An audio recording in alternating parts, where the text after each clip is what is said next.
Vemos agora neste jornal Tomé Ribeiro Gomes, é analista geopolítico. Muito boa tarde, Tomé Ribeiro Gomes, seja bem-vindo a este obrigado. jornal. Se calhar começávamos precisamente por aqui, pela Ucrânia, tentar perceber o que é que está a acontecer nesta fase do conflito. Sim, a Ucrânia tem vindo a demonstrar bastantes capacidades contra a Rússia. Temos a frente de batalha congelada há já bastante tempo e temos os ataques em profundidade que a Ucrânia tem feito na Rússia, que tem a ver com a infraestrutura energética russa, mas também com logística de retalho russa.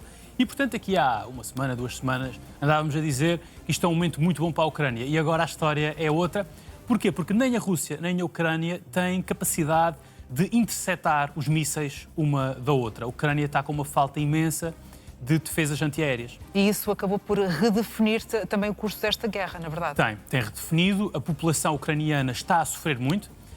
Há aqui uma diferença, que é a população ucraniana está a sofrer desde o início, como nós sabemos. A população russa começou a sofrer... Começa a sofrer mais agora recentemente. E, portanto, em princípio, isto será mais custoso para Putin do que é custoso para Zelensky. Zelensky até pode beneficiar aqui de algum efeito de união em torno desta ameaça, no momento em que politicamente as coisas estavam complicadas, desde que ele demitiu o Ministro da Defesa, Fedorov, e foi uma demissão muito polémica. E também os escândalos de corrupção a juntar-se. Exatamente, exatamente. Portanto, nesse sentido, a coisa até correrá bem para Zelensky.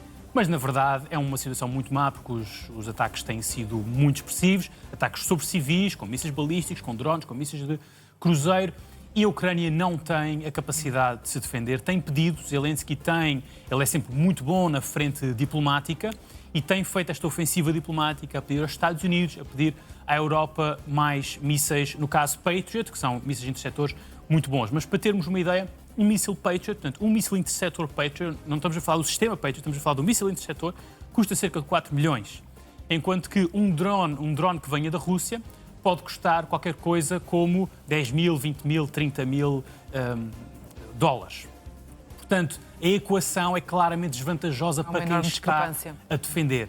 E o outro problema, além do custo, é que realmente não há estes mísseis interceptores. Os Estados Unidos gastaram o seu arsenal quase todo, terão gastado mais de metade dos seus Patriots no Médio Oriente para defender os aliados. E Donald Trump levou algum tempo a ter essa percepção? Muito tempo, não se percebe também. Agora, mais recentemente, parece que ele culpa o secretário da Guerra, o Pete Hegseth, por o Pete Hegseth não lhe ter mostrado essa realidade.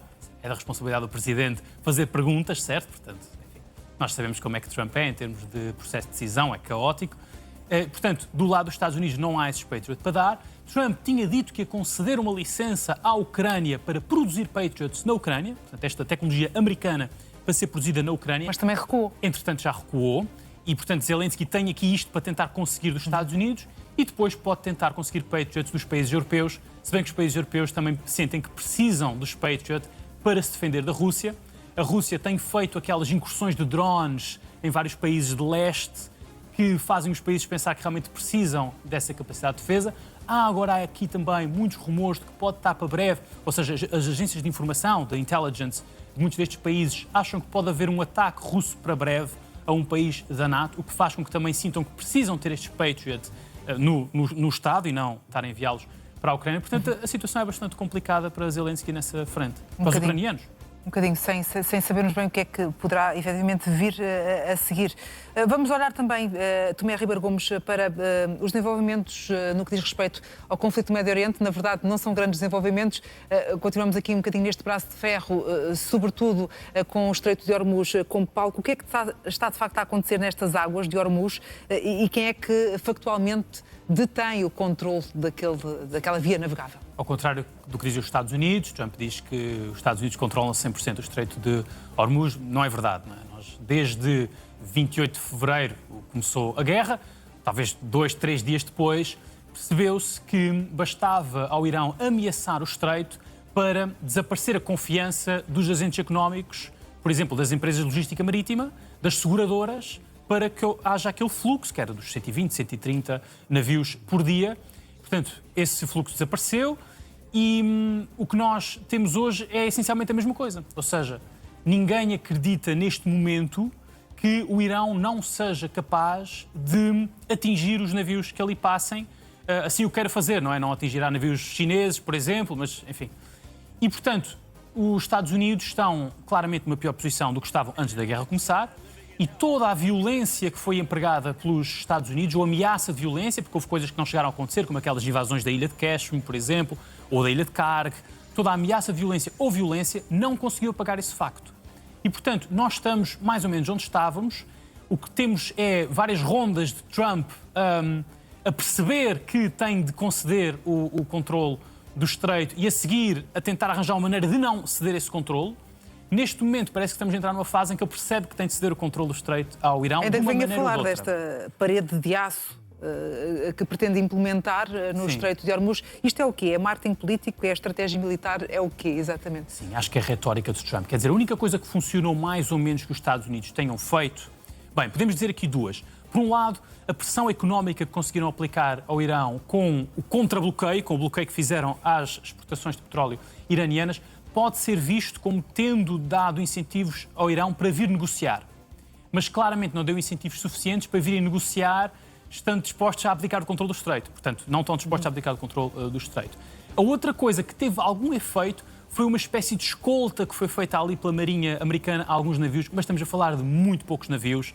Portanto, estamos a falar, eu não sei, numa semana acho que se tinha tirado, penso que era qualquer coisa como 10, 15 navios, quando lá está, antes diariamente eram os 120, 130. Portanto, estamos a falar de uma coisa marginal. Ou seja, Trump não tem maneira, por muito que vá buscar novas imagens retóricas, não tem maneira de recuperar o controle do Estreito, terá de aceitar aqui algum tipo de condomínio iraniano sobre o Estreito. E condomínio porque pode ser com o Oman, certo? Agora é uma questão das rotas, pode haver uma rota de entrada no Estreito que seja pela parte do Oman e uma saída pela parte do Irão, ou vice-versa. Dos detalhes depois são outra coisa. Agora, a realidade é que os Estados Unidos, desde o fim da Segunda Guerra Mundial, diziam que garantiam a liberdade de navegação em todos os estreitos, portanto, em todo o mundo, e hoje não conseguem garantir a liberdade de navegação num dos estreitos principais, porque é onde passa grande parte dos hidrocarbonetos E qual é a mundiais. realidade, por outro lado, relacionada com as capacidades de Teherão? O Irão veio afirmar publicamente que pode arrastar esta guerra durante os anos que ainda falta de mandato de Donald Trump. É realista ou também é retórica? Até que ponto é que Teherão está capaz de suportar essa guerra? Nós nunca sabemos ao certo e nunca soubemos durante a guerra e não sabemos agora qual é que é, na verdade, o arsenal iraniano ou capacidade de produção iraniana. Mas este efeito de desgaste está a ter sucesso. E quanto mais arrastado, mais... No entanto, frutos. o desgaste foi claramente maior na capacidade americana, quer ofensiva, porque gastaram os mísseis ofensivos, por exemplo, os Tomahawk, muito importantes, ou na capacidade defensiva, porque quando os Estados Unidos atacam, a seguir precisam de conseguir defender os aliados regionais, a Arábia Saudita, as restantes Mas eu falo até monarquias, do desgaste da administração de Donald Trump, bem conseguida por Parece-me parte que da esse Teherão. desgaste é maior. Sim. E da parte da capacidade ofensiva iraniana, nós não temos realmente razões para achar que eles não têm essa capacidade. Teherão está sob sanções norte-americanas, pelo menos a sério, desde 2018, em que Trump rasgou o acordo nuclear que Obama tinha feito e coloca a estratégia de máxima pressão, portanto, sanções. Ou seja, a economia iraniana aprendeu a produzir mísseis sem estar integrada nos meios de produção global. Ou seja, é possível produzir drones e mísseis de uma forma que nós podemos dizer um pouco artesanal. Ou seja, os Estados Unidos não têm capacidade para estrangular a capacidade de produção de mísseis ou de drones iranianos, nem têm a capacidade, como nós vimos, de eliminar os sítios de onde esses mísseis são lançados, porque estão em montanhas, estão bem escondidos, os drones podem ser enviados de qualquer lado. Uma ideia para fechar? Exatamente. É isso. A ideia para fechar é esta. A ideia para fechar é que nós estamos a tentar, há meses, a ver Trump a tentar perceber que perdeu. E se ele percebesse que perdeu mais cedo, seria melhor para os Estados Unidos, seria melhor para nós como aliados dos Estados Unidos, seria melhor para toda a ordem internacional. Mas está difícil. Está difícil, muito bem. difícil. Tomé Ribeiro Gomes, muito obrigada pela análise. Boa tarde. Obrigado, Janete.